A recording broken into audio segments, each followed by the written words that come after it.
Welcome to 600 Part 1. We're delighted you're going to join us for the next several weeks as we explore interesting issues around computational thinking and programming.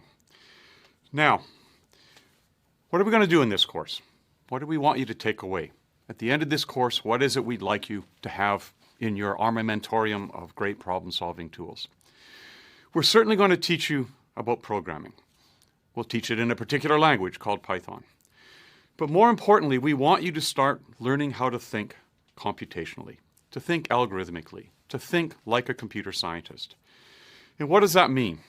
It means we'd like you to think about, when given a new challenge, how can I get the computer to solve this for me? How can I describe the stages I want to use to get this done in such a manner that I don't have to do it, I can get the computer to do it? That's the notion of computational thinking, of algorithmic thinking, and that's what we're going to try and teach you about in this course. Now, that means you really want the computer to do the work for you. It's going to be your servant, and that means you need to think about how do you get it to do the things you want it to do. To do that, we're going to cover a range of topics, and we'll see all of these over the next several weeks. We want the computer to compute something for us, infer some new knowledge for us. That means we have to think about how do we represent that knowledge. And we'll do that with particular things inside the machine called data structures. We want it to infer new information or to find information. And we're going to see there are standard tools for making that happen, things called iteration and recursion. And we'll come back to those over the next several lectures. A big part of what we want to do inside the computer is to have it be able to deal with things in a manner that we can see and understand. And that says we're going to use the notion of abstraction to capture elements and then treat them as if they were primitives and reuse them. And that leads naturally to the idea of modularization, creating modules, tokens, elements that we can stitch together to come up with solutions to problems in interesting ways. Once we started learning how to build algorithms, to think algorithmically, we're going to see that there are standard classes of algorithms. And we're going to use those for common problems like searching and sorting. And we're going to see as well that different algorithms have different costs. And we want to see how to use that to reason about the expense of doing something and better ways of finding a solution to different problems. So here's our roadmap. These are the things we're going to deal with over the next several weeks as we talk about and get you engaged in computational thinking. If we're going to get the computer to do this for us, though, we could start by asking, so what does it really do? Boy, that sounds like a dumb question, right? Of course, computers do all sorts of amazing and awesome things. They can play Go. They can find things on the World Wide Web. They can do all sorts of wonderful, marvelous things. But fundamentally, a computer really only does two things. It performs calculations. Well, duh. But in this case, the calculations are actually very simple things. Turns out they can do them amazingly fast. But all they really do, they perform calculations and they remember things. Early computers didn't have much of this power. Modern computers have a lot, but those are really the basis of them. Perform a lot of calculations really quickly and remember results. Now you could ask, how fast is it really in terms of performing calculations? The machine you're using can probably do about 1 billion calculations a second. And just to put that in context, if I had a lamp sitting on my desk here, about a foot above, and I hit the switch, by the time light went from the bulb to the table, your computer's performed 2 operations. That's amazing. It's really fast, and it sounds like that's going to let a computer do almost anything. How about remembering things? Depends on the size of your computer. You probably have a few gigabytes of memory in there. A big computer or something on the cloud might actually have hundreds of gigabytes of storage. What does that say in terms of what it can hold? Well, if you took the standard novel and you put it inside a machine, a typical machine could hold about 1.5 million books of a standard size. So if you're going to start reading those great classics now, it's going to take you a while before you get through all the things that are stored on your machine. So it sounds like computers are amazingly good, even though they only do simple calculations and they remember results. Hold that thought because we're going to come back to it. Because we can also ask, well, what kinds of calculations does the computer actually do? Every computer comes with a set of built-in operations. These are typically primitive arithmetic operations, multiplication, addition, division, and simple logic operations, comparing true and false values in order to make decisions with that. If that's all we had, that's going to be a real pain. And so what we want to do through this course is figure out how to define new calculations, new operations, things we create and give to the computer so that it can abstract them, encapsulate them, and treat them as if they're primitives. But to start with, the computer simply performs a lot of those calculations, those simple primitive calculations, very quickly.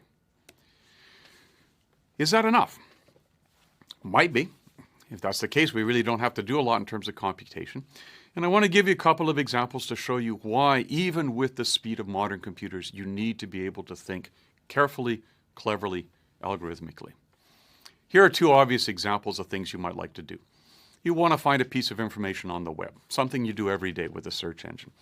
You might want to play chess or have your computer play chess for you. Suppose you want to search the web. How much could you do if you just were using simple calculations? Well, here's a little computation I did before I came in to capture this lecture. There are about 45 billion pages right now on the World Wide Web. On average, there are about 100 words on a page. And for sake of argument, let's assume if we want to find a word on a page, it's going to take us about 10 operations to try and find that, whether that word is on that page or not. We'll see later on how we could get it down to about 10 operations.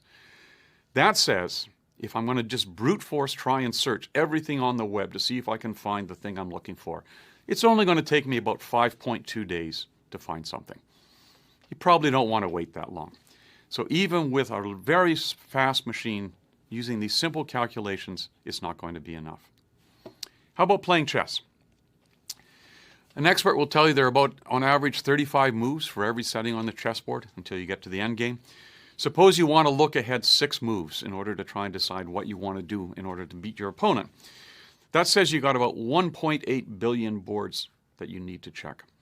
And if it's going to take you, for example, 100 operations for every choice, it's going to take you about 30 minutes to decide each move. Probably too slow. And this is simply a way of saying that even with fast computers, we need cleverness, we need algorithmic thinking to take those simple computations and turn them into something more powerful. And that says good algorithm design is going to be crucial, and it's one of the skills you're going to learn throughout this course. What about storage? Got lots of storage in a machine. Why don't I just compute everything once, store it away, and then just look it up? So let's go back to chess.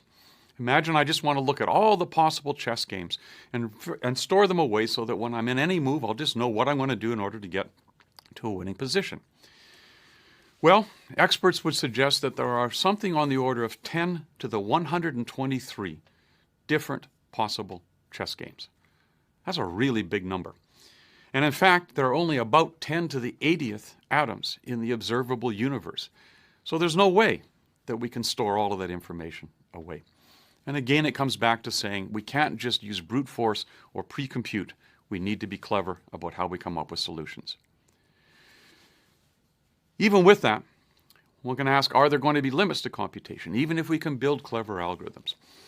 And in fact, one can suggest that there are still some limitations to what a computer can do. Some problems are still, at least at the moment, too complex, even with clever algorithms, to come up with solutions fast enough. I'd love to know what the weather's going to be right in my neighborhood every morning before I get in my car to come to work. I just don't have enough data and enough compute power to be able to model at that level of scale. Maybe eventually, but not yet. In some cases, the fact that some things are too hard to compute actually works in our favor. And encryption schemes are an example of that.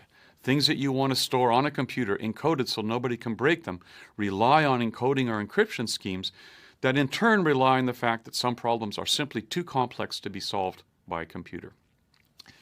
And in some cases, even if the computers get faster, it's still not going to be possible to solve them. Some problems are just fundamentally impossible to compute. And a classic one from computer science is called the Turing halting problem.